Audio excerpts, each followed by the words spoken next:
What's down, family? It's your boy Slim South 504. Make sure y'all subscribe to Hooded Jube. You heard me? Let's go.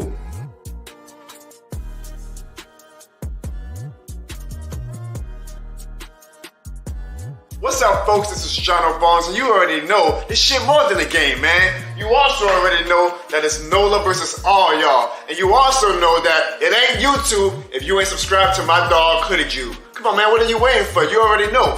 It's still Who Dat?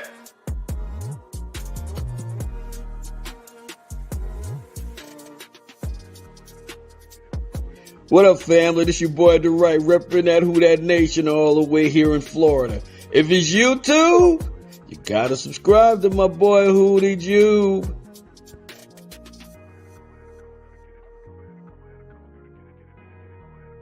What's up, world? It's your boy Carlos Clayton. I'm the host of Uneducated Sports Talk. Subscribe to the big homie Hooded Jube for everything New Orleans Saints. Who dat?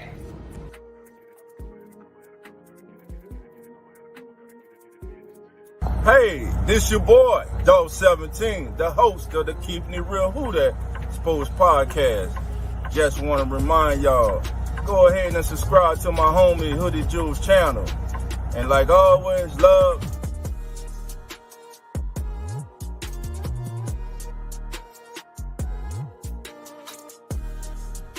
What's good, guys? My name is Zach. And I'm Nonfiction, and we are Real Fan Sports. And you need to stop what you're doing right now. Hit that subscribe button and subscribe to your boy, Hooded Jube. Hooded Jube. Yeah. What's good, YouTube? It's your boy, Hooded Jube, and we back with another live podcast. And guess what? For those who don't think the Saints are not Super Bowl contenders, guess what? Y'all wrong. And guess what? We're about to cover why the Saints are a Super Bowl contender. Now, stay tuned.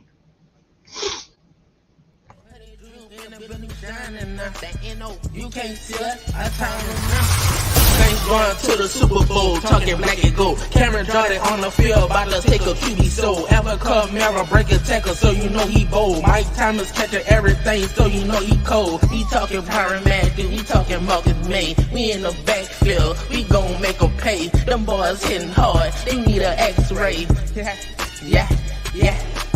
We talking black and gold. We talking black and gold. We talking black and gold. We talking black and gold. We talking black and gold. We talking black and gold. We talking black and gold. Straight to the Super Bowl. Your time is up. Our time is now. Say Hoodie, you can't see us. Our time is now. Hooded Jube in the building. We shining now. We shining. You can't see us. Our time is now. You heard me? Your time is up. Our time is now.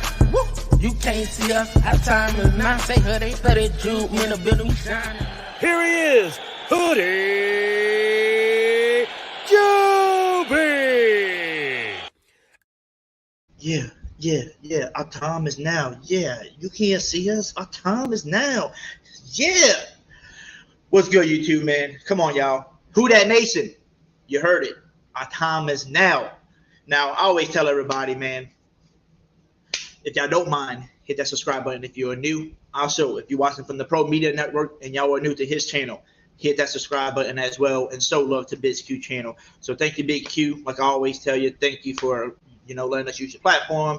We're able to stream on your channel to get more viewers and to show people who the Hooded Jube is, man. So I appreciate you for that. Now, Who Dat Nation, we're about to start covering why we are Super Bowl contenders. All right, but I got me a special guest to come on the show. And guess what? He is a host from the Real Fan Sports. But no, it's not Zach this time. It's his partner, my man, Nonfiction. How you doing? I'm good, brother. How about yourself, man? What's good with you? Oh, I'm doing good, man. I'm ready to get into some talk, ready to tell people why I think my Saints are Super Bowl contenders. And anybody who doesn't know you, if you don't mind telling them about your channel and also telling them, you're wearing it right now, what team you support. Well, I'm definitely a true diehard Raiders fan, born into it. Everybody but my sister is a Raiders fan, and that's only because she was a cheerleader for the young Niners when she was a teenager. So that's understandable. But been a Raiders fan my entire life. All thing Barry, I love it to the death. But I mean, that's really it. Just Raiders fan. But as far as the channel, me and Zach, we do Real Fan Sports. We actually do Monday nights, Thursday nights for NFL. Do live stream play for basketball. We just started doing baseball this season. We're doing a bunch more next season, and we got almost 300 plus edited videos for the channel as well. So check us out if you can. Definitely. So make sure y'all go sub to Real Fan Sports and show them some love. But guess what? We're here to talk some Saints football, talk about Super Bowl contenders. And the reason why I got non-fiction on, you're probably like, well, he's a Raiders fan. Why the heck you got him on here? This is a Saints channel. Well, okay. well, let me ask y'all, who's y'all new quarterback? Who's our new quarterback? Derek Carr. And guess what? A lot of Raiders fans, he even told me, and I asked him earlier about this, and we were talking about it. I asked him, I said, why am I arguing with so many damn Raiders fans on Twitter and they saying he's and he's not good? And I'm like, are they butthurt and this mad because we got Carr now and we're about to go to the Super Bowl with them and they not? Like, is that why they butthurt? But not offense, if you don't mind explaining how y'all, Raider Nation is right now, with the Carr situation. So as I explained to Hoodie, when it comes to the Raiders, we're in a space of just disarray, to be all over the place. And the fan base, the nation is split 50-50 either way. And for Raiders fans, what it does with Derek Carr, 50 really, really like him and will go to the death for him. The other 50 don't care for him and want to blame him for everything. But as we all know, Saints fans, Raiders fans, when it comes to sports, man, it's like your love. You know what I'm saying? It's part of your whole being, your everyday religion. You put on the hat. Some people wear a jersey underneath their work clothes. It's that serious. So when it comes to Raider Nation, those who are definitely against Carr is because they're heartbroken. It's been over 20 plus years of not getting where we want to get. Seeing the promised land with other teams who have players that were ours at one point and now they balling on other teams. And it sucks. It sucks truly. So like I was telling Hoodie, it's just they're heartbroken. And the ones that are heartbroken, what do you do when you're heartbroken in a bad relationship? You point fingers. So they obviously pointed fingers to the easiest person to point fingers at, and that's Derek Carr. And it sucks, but me as somebody, I went to Fresno State, so I went to school with Derek Carr's brother, David Carr, and I used to work for the football team. So I worked there when Derek Carr first came as a gray shirt, and seen him in practice before he even touched the field, and I knew he was going to be special. And I do have a partial bias to the whole situation, but at the same time, the kid got skills. He's got real talent. It ain't manufactured. He's been playing really well since a toddler. You know what I'm saying? Since a little kid, and he has something that nobody else has for the most part as a QB in the league. He actually saw what it really took to become a QB for a professional team from the age of 9. So because of that, he knows what he has to go through. And when it comes to Derek Carr, as far as his past with the Raiders, think of it like this. It's 9 seasons. He's had 6 or 7 different head coaches. He's had 7 to 9 different offensive playbooks. He's had how many different offensive coordinators change? And most of the time with the Raiders, they didn't bring in coaches that specifically worked with quarterbacks. Most teams if you want to culture a quarterback, you bring in an extra coach that's an assistant coach, but he just works with the quarterbacks. Raiders didn't do that, and it's unfortunate because we have somebody named Mark Davis who owns the majority of the team. And if you know anything about Mark Davis, one thing is, as a fan, you know that he doesn't know anything about football. He has said it multiple times. That's why he hires the people he hires, because he hires somebody that knows more than he does. And that's actually a really bad thing when you're an owner of a sports team, that you have no idea what the hell you're doing. So, like I said, it all boils down to we're broken hearted, man. I love Derek Carr. I don't hate anybody. You know what I'm saying? I might like even Tom Brady. I don't hate Tom Brady. Tom Brady is a great ass quarterback. But do I hate what happened? Of course. I'm a Raiders fan. Why would I not hate that? You know what I'm saying? But I don't hate the man. Some people literally hate the man Derek Carr. And that because of that, it's blown up to this point where it's just so bad and so negative. And it's just not cool. You know what I'm saying? But I think Carr has the potential to do great things with you guys as long as the other pieces work together with him. Definitely. And basically, to kind of start off, on our first topic on why I think the Saints can be a Super Bowl contender, is number one is this, and this is an argument that I argue with a lot of people. People are like, how are y'all going to go to a Super Bowl contender just because you went and got, Derek Carr and stuff, but you saw what y'all record was last year. Dennis Allen starts as a coach. He's 7-10. And I said, well, hold up now. I said, let me explain and go into detail about this. A lot of Saints fans wanted Dennis Allen going last year, like halfway through the season when we were losing. They're like, he needs to go. Now, you as a Raiders fan, you know Dennis Allen, it wasn't, good there, but you can also admit too with me that he literally had the worst roster ever when he was starting his career there, especially when he got there. Oh yeah. One of the worst rosters you can think of, and that's why I try to tell people, look at the roster he had. The man won 4 games, had a lot of 4-game win seasons. And I said, okay, so if he went from a 4-win coach season and went and learned behind Sean Payton, became a really great defensive coordinator, really great defensive coach, and now he took over and he just went 7-10. So he won 3 more games than what he normally would win, first of all. Second of all, it ain't like he had his starting quarterback all season, Jameis Winston, who got hurt in the first game, played through 3 injuries, 3 games injured, and then moved on to Andy Dalton and basically stuck with him. And we all got mad, like, why you not putting James back in? He said he's ready, but we found out later James wasn't 100% ready. He said, but if he needed to go in, he can go in. But I guess he wasn't risking that, and he said Andy Dalton's going to be the starter the rest of the year, and we kind of looked like crap. People was getting hurt. Michael Thomas was out for the season. Injuries was occurred. At one point, we literally played the Cincinnati Bengals and lost to them by like a field goal. And our star receiver that game was Rashid Shaheed, and I think that was like one of his first games that we got to see him. And as soon as you put the ball in his hand, he scored a touchdown. But where was Chris Olave? Out with an injury. Where was Michael Thomas? Out for the season. So who did we have really last year besides Olave and Rashid Shaheed that we finally got halfway through the season with a quarterback named Andy Dalton and a banged up O-line and no Marshawn Lattimore? To remember that too. No Marshawn Lattimore for 10 games. And we still, and listen to this, no Marshawn Lattimore for 10 games out of the 17 games, but we finished second in passing defense last year. Let that sink in a little bit. We finished second in passing defense without Marshawn Lattimore for 10 games. So this is number one reason why I tell people this can be a Super Bowl team right here. If the Saints stay healthy, we are easily a Super Bowl team because of the roster that we have. Not only did we, like I said, have the number 2 passing defense last year, without Marshawn Lattimore. Now he's coming back. He's healthy. So you're going to have Marshawn Lattimore. You're going to have a Debo. You got Alontae Taylor, who played hard last year in that spot for him. And then we went out and got some veterans that can easily help if somebody got injured. You got Lonnie Johnson Jr. if he makes the roster. Jonathan Abram, who you know very well, who's a very hard-hitting safety. So like we got him on the roster right now to see if he's going to make it. So we got veterans that can do that. You go to the safeties position, right? We loaded. Marcus May. You got Tyrann Matthews. We also have a young rookie who's been making an impact lately named Jordan Howden from Minnesota. He's been making a pretty good noise in camp and preseason, they said.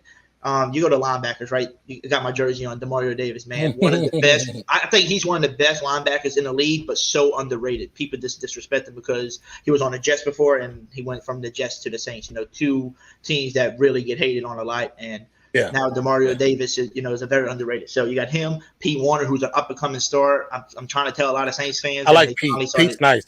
I like him, huh? Yeah, he reminds me.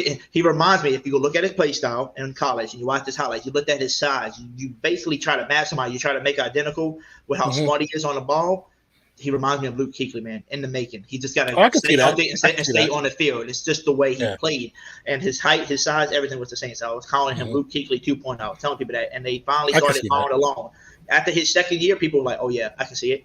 So you got him. And not only do we have him and Demario, but now we just added veteran linebacker who I think is easily going to make the team. Jalen Smith, dude, hard-hitting linebacker. Right there on the plays. He can cover. He can tackle really well, Jalen Smith. And now you got him as your third linebacker. And then, DeMarco Jackson, we ain't really got to see a lot from him last year because he got hurt in preseason and was out for all of the season. So now we got to see what he can do this year. Like, he's actually playing in the preseason, doing pretty good. Then people say, well, I'm worried about our D-line because I think we finished 24th last year in rushing defense. I said, okay, when we used to be top 5, top 10. Understandable, but guess what? We got some replacements to help with that. Nathan Shepard from the Jets is a really good run stopper. You got Sanders from the Chiefs, really good run stopper. And guess what else he is? He is so very athletic and quick. He can run and get to the quarterback, put pressure on him, run him to the outside, chase him out. He's quick as a 300-pounder. I don't know how he's that quick and athletic, but he can get to the quarterback, right? Our rookie, Breesy. A lot of people are like, well, I don't know if the Saints should have got Brian Breesy because, he had injuries. If you really think about it, he had one season-ending injury, and that was in, I think, his second year in college. And then the third year that people was tripping about, it wasn't really no big injury buzz. It was him losing his sister. It was like health, basically losing his sister, and he was not mentally there. You know, he lost his sister to cancer. But now, so now he's in the NFL, and it looks like he's just, everybody's saying so far in camp, he's been making, you know, a lot of noise at camp. And you're watching the game, you're like, well, he hasn't had a sack. You know, but guess what he is doing? He is putting QB pressure. He's pushing people back. You know, he's making a quarterback try to throw it quicker. So he is showing his presence, and I think Breesy is going to help. Like, he did have a few tackles for loss, you know, getting in the backfield, making good tackles on the running back. So our D-line is getting better. And everybody knows Cam Jordan, man, veteran, man. It doesn't matter how old he gets. He's still 10 sacks a season somehow, you know. So it's like the defense is, I think, is really straight. And I think this defense is going to finish top 5, top 10 this year. I really do. Because we already finished top 2 last year in passing. I think it was 24 in rushing. So if we can get that, if we can keep that passing in between the top 5 like we did, and get that rushing from, you know, top 25 to about top 10 running defense again, the defense is going to help Carr out. And that's one thing I wanted to ask you about too. And this is another reason why I think Carr coming here is going to be even bigger, not just for the Saints, but it's bigger for him, because you as a Raider fan know, ever since Derek Carr was there for 9 years, this dude never had a top 20 defense, not ranked top 20. Never. And people expect Carr to win by himself, right? Oh, I mean, there's a reason why Carr has so many come from behind wins. Is because the defense has never been great. We've had bright spots. We have bright spots, but we've never had a full, concise defense that can just attack the quarterback. How many times have you? I know everybody watches random games because we do fantasy football. How many times do you watch a Raiders game and see why the hell can they not get to the quarterback? And even if you have somebody as talented as Max Crosby, if you have Max, but there's nobody on the opposite side, all they got to do is double team whatever side he's on, and that isolates him. So that's done. So that means the long ball is there. That means the short mid-range is there. The slant is there. The post is there. It's always there. And regardless of how much talent we bring in, there's so many issues that have happened with the Raiders. The fact that so many people point the finger at Derek Carr is just sad. It's sad, and it just shows lack of understanding of sports. It's a team sport. It's not a single player sport. It's a team sport. This ain't tennis. You know what I'm saying? Like, he's not. Yes, he's had his issues, but he ain't the only problem. You know what I mean? Definitely. And that's why I was trying to tell people and argue with people that this is the number one argument I always tell people about, you know, Derek Carr. I said, okay, so I told you this example earlier, and I'm gonna tell everybody here who wasn't here with it when we were talking about it. I was arguing with a Raiders fan on here. We was arguing back and forth. I was telling him about how he never had a top 20 defense, never had the weapons. I said, don't throw it at me saying, oh, he had Waller, Hunter Renfrow, and freaking Adams last year. No, he had Adams. Waller and Hunter Renfrow were hurt most of the season. They were not all on the field together at once. So basically, you got Adams, and guess what happened when you're down to one good receiver? They can double team, triple team. And guess what? You got nobody else. You got people running the wrong routes. I was told by one of the Raiders fans that had my back. He said, no, you got Hollins over here running the wrong routes and stuff, making Derek Carr get picks and making him look bad. All kind of stuff that was happening, right? Yeah. With these weapons that he never got. Well, you come to the Saints side, man. And guess what? They got weapons, I told him. And he said, yeah. And he said, but, you know, you're going to find out Carr ain't that guy. And I said, okay, well, let me ask you this. I said, this is what I told him. I said, I think everybody hated on Matthew Stafford, just like you hating on Carr right now, because he was with the Lions and with a terrible team. I said he had one good receiver in his lifetime named Megatron, who was good. And once Megatron retired early and he didn't have no defense, what was Stafford doing? Losing every damn season. He was a losing quarterback.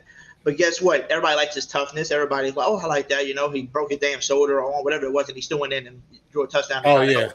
Great play. Everybody remembers that moment, right? Yeah. So everybody's like, I said, I think it's going to be the same thing, man. Once he left and got traded, and he got traded to the Rams, who had a great defense, who had a great weapons around him, what happened? They won a damn Super Bowl that year. I said, I think Derek Carr's storyline is going to be the same thing as Matthew Stafford's. And he was like, but dude, Matthew Stafford, we knew he was good, dude, even when he had Megatron. I said, okay, look, he was good because he had Megatron, but guess what the team was? They didn't win. He wasn't a winning quarterback because the team was butt. And I said, you know what? I said, since you want to argue about this, I said, let me pull this up.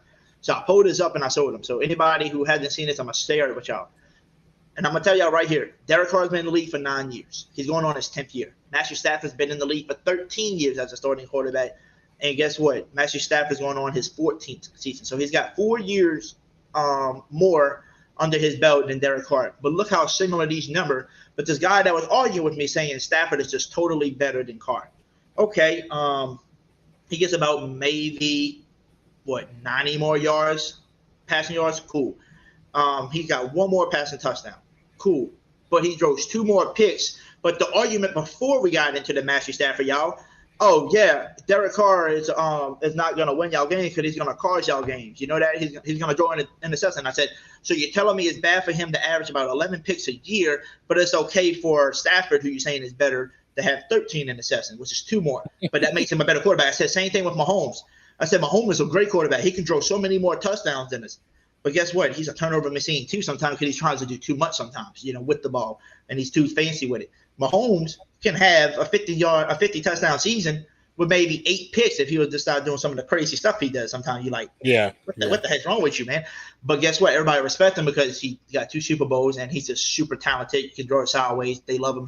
They think he's going to be the next greatest of all time and pass up Tom Brady one day, which is cool. I don't care. You can do whatever. But I'm saying when you're talking about a turnover guy that's only averaging about 11 picks a year, that's super amazing when you got all the quarterbacks that you calling greater than him having more turnovers than him in a season. But you're just trying to act like Carr's the worst quarterback because you see turnovers and they're not winning. But you're not winning because it's not a one-person game. It's a team. And like you said, you never had a top 20 defense. You ain't never got the weapons. When you finally got all the weapons, they all hurt besides the one guy that you went and got the help. So, like, he never had that opportunity. And I told everybody this. If New Orleans Saints stay healthy, is this the year that Michael Thomas comes back and stays healthy and plays a full season again? You got Chris Olave, who I think is going to take another big leap this year after his rookie year, who did amazing. You got Rashid Shaheed now. You already know what he got now after, the first 6 games. You didn't get to see nothing. And then after that, they kept him in the game after the Bengals game because he was good. You got him. So those are your 3-headed monsters. And then you're thinking, okay, well, who's going to go after them if somebody went down? Well, guess what? Saints went in the 6th round and got A.T. Perry, who should have been a 3rd-round pick, but with off-the-field issues, behind the scenes, they were saying that's why a lot of teams passed up on him. Well, he said he's ready to prove people wrong. Well, first time in like a little bit of camp, it wasn't looking too good, but here comes practices, here come more training camp, here comes preseason. A.T. Perry looking like a dog out there against some people. And he's going to be, I think, my number 4 receiver. We went out and got an undrafted free agent guy named Shaq Davis that I love talking about right now. This man is like 6'5", 6'6", with a body frame. Anytime you throw it to him high, he's catching it for you. He basically reminds me of a Michael Thomas. Basically, you throw it up to him, I'm going to catch it for you. He reminds me of that old Michael Thomas. Just throw it up, I'm going to get it for you. And then, we're thinking about 6 receivers. Is it going to be Traquan Smith staying on the team because he's a good blocker? Is it going to be somebody else that's going to replace him? We don't know. But he's got all that talent. And not only does he have that to play with, y'all, then let's roll over to your tight ends, who everybody knows Derek Carr is really friendly and loves his tight ends. That's his to go to, right? He loves his tight ends. That was his move, to go to tight ends. Well, let's see who you got over here. We got an up-and-coming star named Juwan Johnson, who used to be a big body receiver, who switched to tight end, who's got a potential to be top 5. I think he's got a potential to be a top 5, top 10 tight end this year. Everybody's got him in the top 20, but I think he's going to move his way up the chart, make it top 10, top 5 this year with Carr, who loves tight ends. Not only do you have Juwan Johnson, we went and got a familiar face that came and grew up in New Orleans, who played for LSU and also played with the Raiders and played with Carr. So he knows how Carr plays. Carr knows how he runs the routes, and that's Foster Moreau. I like Foster. Right? Yeah. And you like Foster. Yeah. Not only do you have Juwan Johnson, not only do you have Foster Moreau. Wait. Let me name somebody else that we just added that. Jimmy Graham. Now everybody's Jimmy Graham. Jimmy Graham's old. Okay. We know that. But guess what? He is 6'7". He's still big. He still can catch contested catches. So guess what? Jimmy Graham ain't here to be the old Jimmy Graham that's going to start the game and ask him to go take a damn pass across the field and go 80 yards with it. No, we're going to bring him in on short downs where you need to pass it, just throw it to him, boom. Or he's mainly going to be a red zone threat. Throw it up body. He throw it up in the end zone, touchdown. Jimmy Graham, he's going to spike it. He's going to get fined for it, and we already know what's going to happen. He's going to spike it, especially in New Orleans, he's going to spike that ball. So you got Jimmy Graham, okay? And he's a veteran, and not him. Juwan Johnson already spoke highly on Jimmy Graham and said, "This dude is showing me stuff that I didn't know." That's That's why they brought Jimmy Graham in. Jimmy Graham is a talented tight end. I like Jimmy Graham. I like Foster Moreau. I think Foster Moreau is dope as well. But Jimmy Graham is here to actually teach Juwan Johnson how to be better at position. Juwan Johnson got naturally gifted talent. When we were doing some games last season, and me and Zach were talking about it, there came a point where we were watching him in the game, and he finally gets that first touchdown. And I'm thinking, why did they not use him in the game plan? The dude has hands that's probably just as good as Waller, just as good as Kelsey. And like his physical ability is disgusting. Like, how do you not utilize him? He will crack top 10 this season. I guarantee you that. He will crack top 10. Definitely. And not only did I say you got Juwan Johnson, not only do we have Foster Moreau, not only did you bring in Jimmy Graham to help out, and he's going to make the team. They ain't no way the Saints going to let him go. They stupid they do, because the fans are super excited. That's going to sell tickets for you because Jimmy Graham's back. Yeah. And number 4, if I didn't even tell you, the all-around Swiss Army knife, Taysom Hill is looking at the tight end, playing tight end. I'm like, damn, like, and people get – the funny thing is people laugh at it, right? Taysom Hill ain't that good. You sure he ain't that good? I said, look what he did to the Seahawks last year, dude. We had no quarterback, and we beat the Seahawks because they could not stop Taysom. Taysom had like 4 touchdowns on them. That's why we beat. Sorry, Miss Megan. Sorry, Miss Megan. I'm sorry to say that. Okay, I'm not trying to do nothing, but I'm just saying. I'm just saying, Miss Megan. Y'all couldn't stop him. It's like back in the day. We couldn't stop beast mode. Remember, the Saints couldn't stop beast mode back then in the playoffs and stuff. We couldn't stop him. Well, they couldn't stop Taysom. Taysom was our beast mode in that game for us. So you got him. Now, you say, okay, well, damn, that's a lot of weapons already. Michael Thomas, you got Chris Olave, you got Rashid Shaheed. I already told you some 2 upcoming stars in A.T. Perry and Sat Davis. Not only did I tell you Juwan Johnson, upcoming star, not only did I tell you Foster Moreau, who's a good talent too, Jimmy Graham and Taysom. Okay, that's 9 weapons I just told you that are really great already. That's going to be really good. Okay. Did I even tell you about my running back room yet? No, I haven't. Let me tell you about it. We got Alvin Kamara, one of the best catching backs out there. He can line them up in the slide. He can kill anybody with the way he runs his routes. Not only do you have him, you went and got the damn touchdown leader last year with 17 rushing touchdowns. What's his name? Oh, Jamal Williams. Oh, but he got all the touchdowns inside the 5-yard line. Okay, kiss my butt. He still got it in the end zone, did he? Guess where we were short last year. Every time we made it to the red zone, we couldn't get in the end zone. But now you got a running back that can get you in the end zone. Not only do you have that, you got all these other red zone threats. Now you added Jimmy Graham, Foster Moreau. You got all these people that can help you in that red zone now to succeed. And not only do you have Jamal Williams and Alvin Kamara, we got a young rookie named Kendre Miller who looks like he's showing a lot of promises now, especially in the second game with a nice catch just like a Kamara, gets a rushing touchdown, and I think he's going to be the next, Kamara once he starts working out with Kamara more and starts doing the balance training that he does. I think Kendre Miller can be the next Kamara for you. And then I say, okay, well, that's it. Well, I don't know if they're going to keep 4 running backs, but if they do, we do have Darrell Williams on the roster too. Everybody knows him, former LSU. He's a good receiving back as well. So I think he's going to help out and stay on the roster until AK gets back from suspension. He's only suspended 3 games, okay? So that's all your weapons that you've given Derek Carr in one season, in your first season, okay? What did Raider Nation give him his whole time? What, Michael Crabtree and Devontae Adams and Darren Waller and Herman Renfro? That was the most y'all gave him. Basically, back then, no help, no defense, but we giving him a top 5, top 10 defense easily with this team. This whole team literally said we believe in him. There's another thing, the reason why. Oh, well, what about Dennis Allen? Oh, okay, well, let me get back to the Dennis Allen situation. I told y'all he won 3 more games than what he did when he was with the Raiders. Instead of being a 4-win team, he was a 7-win team.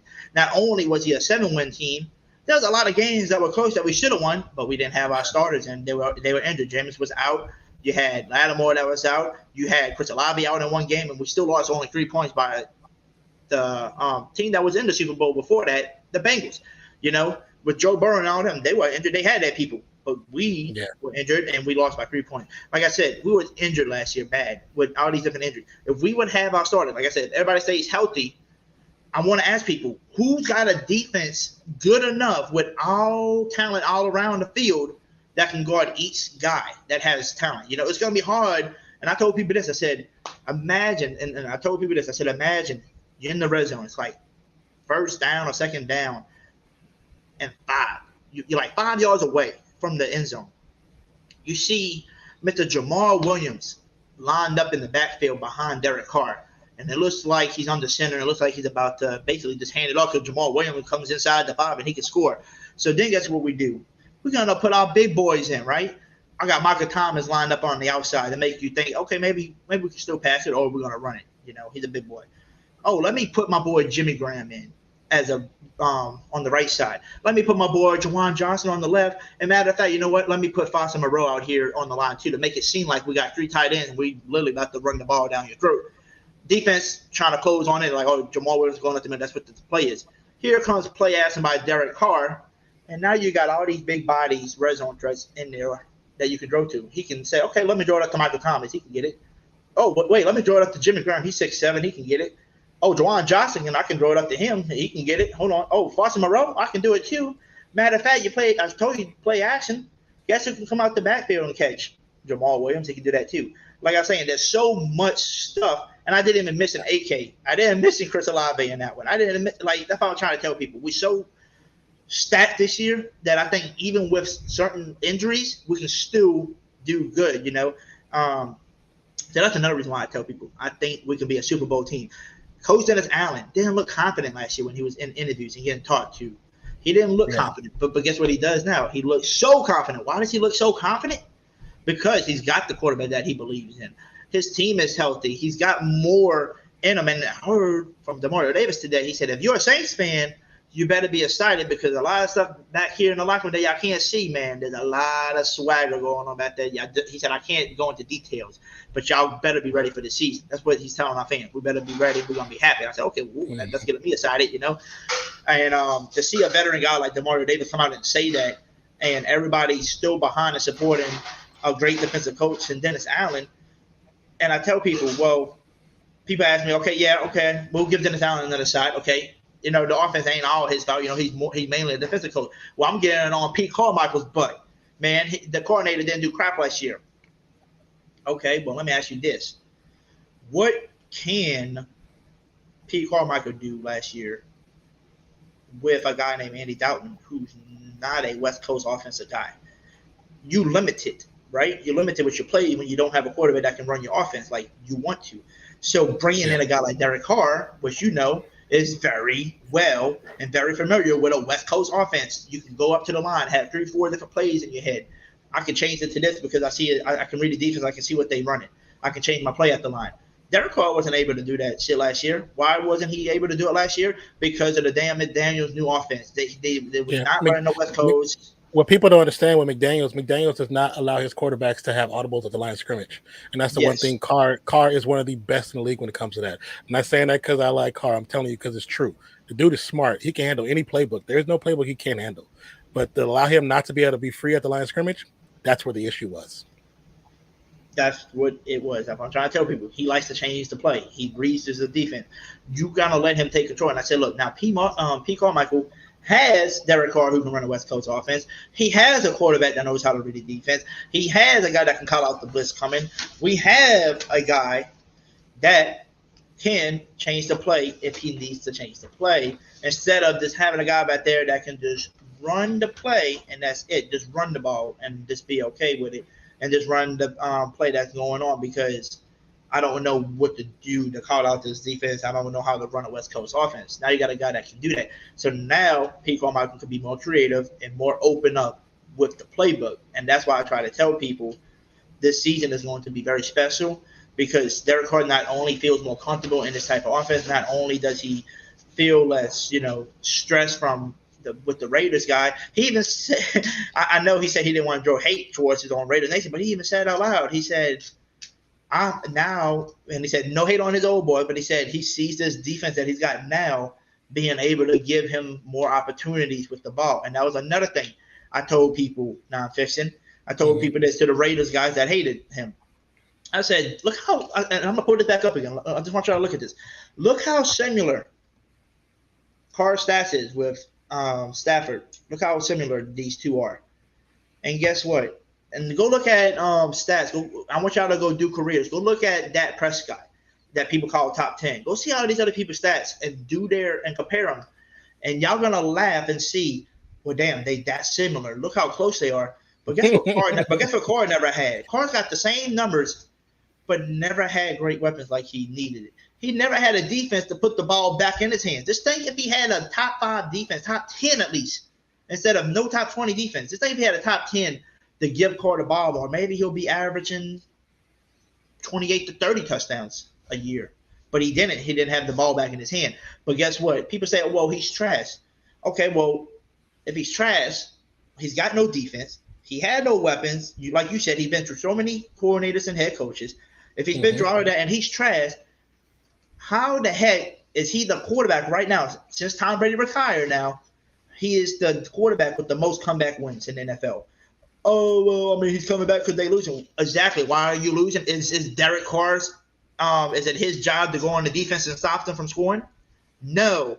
That's why y'all was coming back, because y'all was down. And then people try to draw, well, yeah, we're down because he's throwing picks and he's turning it over. Okay, well, he's turning it over every game. Let me see. There's 17 games in the season, and he only averaged 11 picks.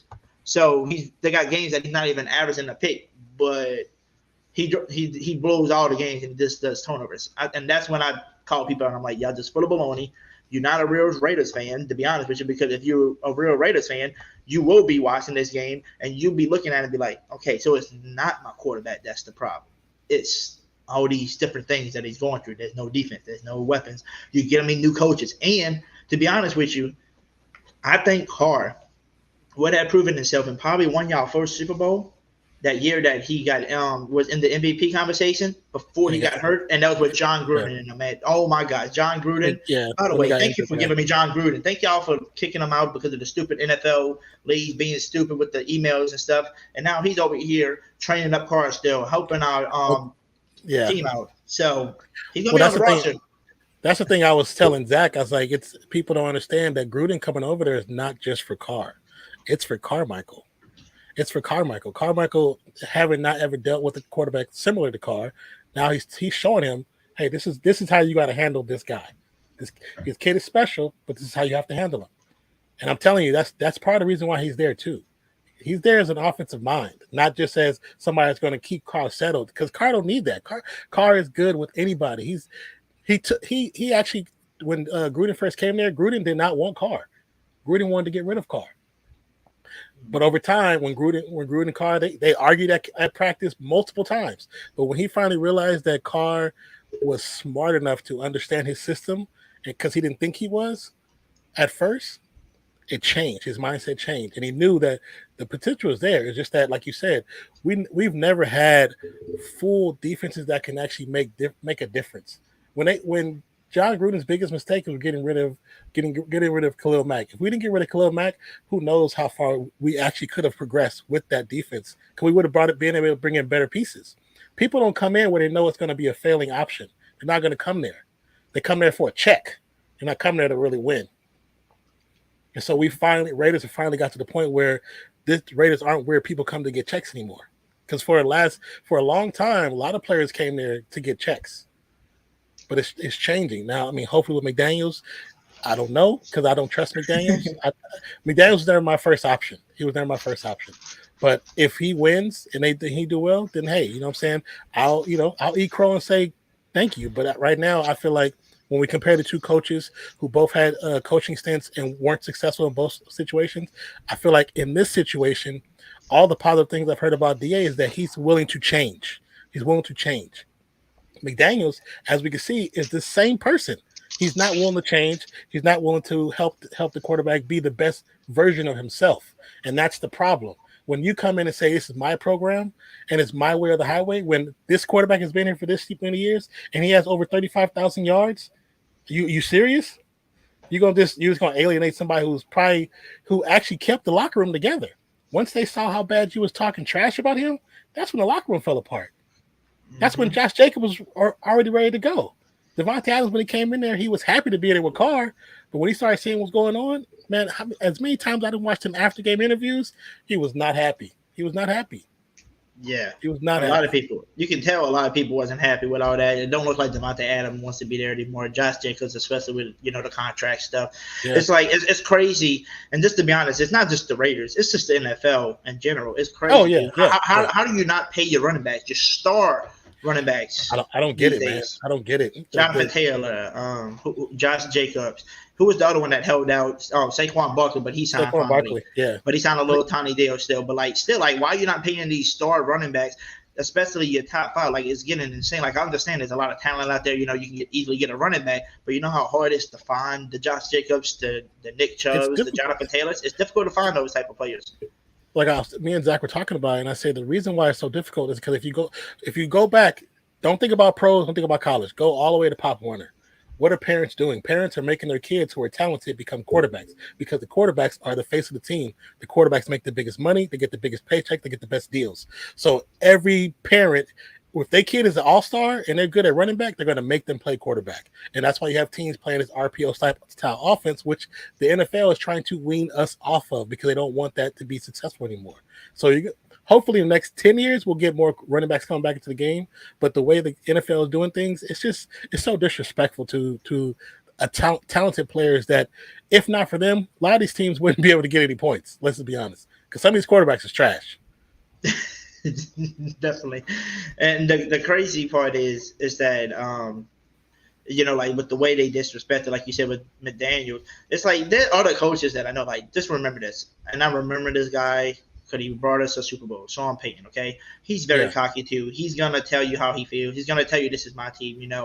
But the one thing that I liked about Sean Payton is that he's going to tell you up front, this is my team. But he's going to tell you as a quarterback, and you've seen it too from time to time, he is going to play to your strength. He's not going to make you play something that you don't want to play. Unlike McDaniel, this is my team and this is what you're going to run. Okay? Yeah. So what if your quarterback's not comfortable with that? Oh, well, we're going to lose then, I guess. Sean Payton played to their strength. That's why Teddy Bridgewater got paid. That's why Taysom Hill looked pretty good at quarterback for us. That's why all these other quarterbacks that you've seen on the Sean Payton athlete worked and did pretty good because why? He plays to your strength. And I think that's why I think Derek Carr is going to lead us to a Super Bowl in the next 3 years. I don't know if it's this year. I don't know when it's going to be. But I think he can lead us because he can play to his strength now in the Saints. You know, I think Pete Carmichael is going to give him the keys and say, take off with this offense. I already know you can run the West Coast. I already know you can call audibles. You can call out the defense. I know you can do it for me. Go show these Raiders what they're missing. Go show them. Oh, yeah. And I think, we talk about it on the channel several times. I feel like when it comes to y'all division, the NFC South, like it's really Saints, Falcons, and then everybody else.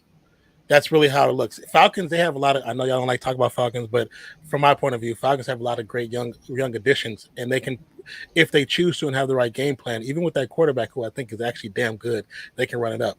But that's why with the Saints having the easiest – you guys have the easiest schedule in all of the NFL right now. So the opportunity is right now. Right now is the time for everybody to buy in. Fans, everybody to buy in is right now. Easiest schedule. You have great additions. Everybody's healthy. I think Carr and Olave are going to have a beautiful connection. I think Juwan and Carr are going to have a great connection. Thomas is going to look like that old Thomas. Just as long as he stay healthy and be smart. If they buy in and the fans buy in, because they need that's an equation that has to be a 1+1. But if everybody buys in, the sky is the limit. I do believe you guys are winning the division for sure. I do believe that. That's me too. I do believe it, and I know I told people this too. My Saints fans hated me on my channel when I told them this, but I told them I said no matter how much we hate our division, okay, no matter how much we hate the Falcons, the Panthers, the Bucks, I said this division seems wide open for any team. Really, it just depends on who plays better, who stays healthy. Because Derek Carr, yes, right now is your best quarterback in this division. Yes, we have probably the most stacked team because we got players that can step up if you need them to. Because there's so many people on this roster that's probably not going to make it, but's going to go to another team and go start right away, just because we got too much talent. And that's with that being said, I tell people so it depends on all of that. But you can look at the Falcons though, 3 really good running backs. You got Drake London, who's good, you know. I mean, they need some more receivers. I think the quarterback needs some more help, you know, especially with that offensive line protecting them for passing. And what was the one thing that the Falcons, well, we used to call them the Falcons. Why they always fail? They blew leads, right? Well, guess what they did this year? They finally went and got defensive players. You add Calais Campbell and our old defensive lineman, David Adamadu, to add with Grady Jarrett. You go and You grab Jesse Bates, one of the best, safeties out there still, young safety. You pay him. Mm-hmm. You got AJ Terrell. You got some veterans. The only thing I wrote about them is their DB is their the opposite of AJ Terrell, because the other ones are kind of older veterans. Some of them getting burned. Like, that's the only thing I wrote about with the Falcons. But other than that, it's their quarterback, their receivers, and their DB. That's the only thing I wrote about right now for the Falcons. But they got an easy schedule too. I think they got the easiest or the second easiest right now. I think they're second or third easiest. I think it's second or third. Yeah. So they got one of the easiest schedules, just like the Saints. So I think we're gonna be the first two teams basically fighting it for 1 and 2. But I told my fans this too: don't be shocked that the Panthers come on in if Bryce Young starts clicking quick and starts playing like the Drew Brees, because he got that mind. He got a Drew Brees mind. He's very smart. He knows how to pick up the blitzes and stuff. He knows how to call that out like Drew Brees does. He can study the playbook really well. So like I tell people, you got to watch out for the Panthers because they're very talented as well. Like, don't sleep on them. But I said if I had to choose a team, not being biased, it would be my team because we stabbed and we got the best quarterback in the league. I say in the league, in our division, I have to say. I agree 100%. So that's why I think we will have it. And another take. Remember I was telling y'all I think this is going to be a Super Bowl contender team. There's also a hot take that I'm going to say. It's not really that hot because I think it's going to happen. I think the Saints are going to finish number 1 in the NFC. And people are like, well, how? You got the Eagles. You got all these other teams. I said the Eagles were number 1 last year. I love the Eagles team. But guess what they did lose? They lost their defensive coordinator, so I got to see how their new defensive coordinator works with them. They lost some key pieces on defense and offense, but they gained a little bit of offensive stuff. They still got a good O-line. You still got Jalen Hurts. You added DeAndre Swift in the backfield. You still got A.J. Brown and Devontae Smith. You still got your offense, basically. It's just the defense that I'm kind of worried about now. Let's see how your new additions from the Georgia team. Well, we call them the Georgia Eagles, whatever you want to call them, because they drafted all these people, right? I need to know how that's going to be. And then we're like, well, dude, we're still going to be good. I didn't say y'all wasn't going to be good. But I said, well, go look at y'all y'all schedule and go look at it. There's literally 10 to 12 games in a row that they play in playoff teams that could have won the Super Bowl last year. And they even got better in the offseason. Yeah. So I don't see them finishing number 1 this year. I can see the Saints winning number 1. Why? We got a crappy division, and we stacked with it with the easiest schedule. Why wouldn't the Saints easily win 13 to 14 games and win the number 1 spot over teams that are really talented too, but they got the toughest schedule now because they went to the Super Bowl last year. They went to the playoffs. Unlike the Saints, we didn't make the playoffs because of injuries and stuff. And now we upgraded our team, have the easiest schedule, and have the most stacked team in our division, and basically probably in the NFC. I think we're the most stacked all around. And you're telling me we can't finish number 1 in the NFC? Everybody's like, oh, I think they're going to finish 4 because they're going to win their division. But I don't think a lot of people are predicting us to win 8 games, maybe 9 games at the most. I'm like, y'all are freaking retarded. If we won 7 games last year with all these injuries and stuff, and now you're bringing in a quarterback that can help run everything, and you're telling me we got an easier schedule now, and you're telling me we can't win more than 8, 9 games? Or what are people thinking in their mind when they see that?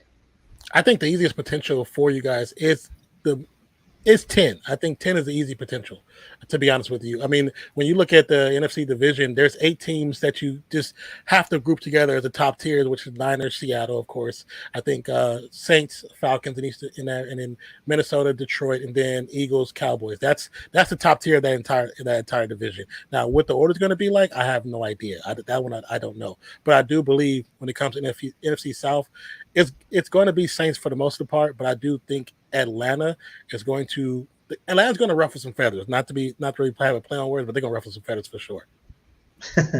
Definitely, man. So let me ask you this, because we're about to end this thing shortly, because we got the Keeping It Real Who Dat podcast coming on, Del 17 coming on right after us, y'all. So make sure y'all stay tuned. But the last question I wanted to ask you, bringing in a guy like Carr, just tell us some of the things that you really loved about Carr, and what do you see him bringing to the table, and why you think he can lead this team to a Super Bowl? Because like I said, there's a lot of quarterbacks out there that went to Super Bowls, and one of them that you look at and be like, they are not better than Carr. Like they're literally mediocre quarterbacks that got carried by defense and players on the team. So Carr is a leader, man. Like the Carr is a real ass leader. He will give you everything. He will leave it all on the field. The dude has had I think 8 or 9 serious injuries and only has missed 4 games in all his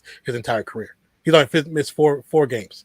Like that is to me, that's an impressive stat. Like to have all the injury he has had, he's definitely a strong-minded person. He's good at the position. He's a leader. If you believe in him and he'll believe in you, he'll push you. He'll make players greater. He'll make some of the receivers even play better. I think, like I said, Olave and Juwan are going to blow up this year. I think they're going to have great years.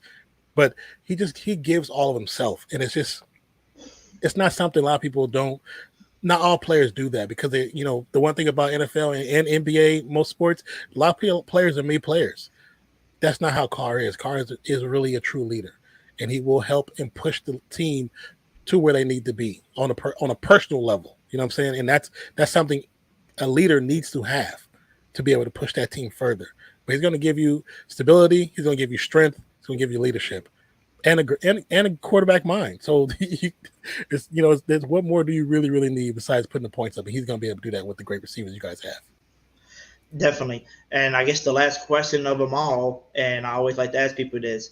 So with Derek Carr coming here and with the roster around him, with the schedule that you see, with the, basically the stat team, will be the question. Can you see Derek Carr leading the Saints to a Super Bowl this year or in a year, in the future? Can you see him with this type of team going to a Super Bowl with the talent? I think barring health, the potential is actually really high. Like I said, I do think they'll probably win. I'm thinking about 10 games. You know what I'm saying? But because they have such an easy schedule, that can easily be 12 or 13 games. But as far as Super Bowl, I'm not going to throw it out there just yet because I know it's not my team to do that. But I will say, I think I do see playoffs this season in their future. Gotcha. And I guess this will be more of a change-up question. You being a Raiders fan and being a Cards fan, can Carr lead a team to a Super Bowl if he has the right things around him? Okay. Yes. That's basically the main question I have to ask you because a lot of people say he can never lead nothing. He's not a top 20 quarterback. And that's another thing. You, me, and my boy Zach who's in the chat, man, watching, we all got to collab soon. And we got to go over some quarterback rankings again like y'all did. But tell people and we gotta, rank people, compare people's stats, and show people, y'all saying he's not top 20 on y'all list, but y'all putting Geno Smith at the one good season. Go look at his stats and compare him to Derek Carr starting, and go compare Geno Smith's 3 starting seasons and go see what he ranks. Well, that's like what you said about Matthew Stafford. People said he was trash, but he won a Super Bowl. And it doesn't matter if the team went all in on specific players. That's what the team is supposed to do. But if the team is doing what they have to do to make sure the quarterback is in a comfortable position, that's called football. It's called business. That's how it works. It definitely does. And I do see my Saints making it to the playoffs, and I do say we are a Super Bowl contender team. But I'm going to say this last thing. We have to stay healthy. We can't keep screwing ourselves and shooting ourselves in the foot for that. We got to work on our penalties. We got to go up to the NFL commissioner and go talk to Roger Goodell and tell him, look, Sean Payton ain't here anymore. You don't have to hit us with the penalties anymore, dog. Go do that to the Broncos and mess with them. Don't hit us anymore. We didn't do you anything. That was Sean Payton that you had problems with. He's gone. Let the Saints be the Saints. Let them play. Stop calling these dumb penalties that tries to cause this game, because there's a lot of games where we got to play against the refs, the team, and sometimes ourselves with some dumb stuff that we do. So as long as we stay away from that, Derek Carr brings that leadership, like you said. It looks like everybody in the locker room's loving, and they love him, and they say they believe in him. And I want to tell you this. I think NFL makes a lot of good stories, I think it's almost like a lot of NFLs are a lot of movies. And I told people this. I said, what good of a movie? And this is my hot take now. I said, this is a hot take NFL movie. It's going to be a guy named Aaron Rodgers, who left his home, that he was there for years with Green Bay. Everybody loved him. Went to a team that wasn't so good, named the Jets. Well, now they got the roster. Guess what he does? He leads his team in the first year. He makes a Stafford thing too. Makes it to the Super Bowl in his first year on a new team with that stat team he's got around him. But who do the Jets play in the Super Bowl? Okay, well, let's make it a more of an interesting movie. Derek Carr, first year after 9 years with his team too, with a new team, goes to the Super Bowl with his team. So it's Jets versus Saints Super Bowl But this is where the movie gets so romantic.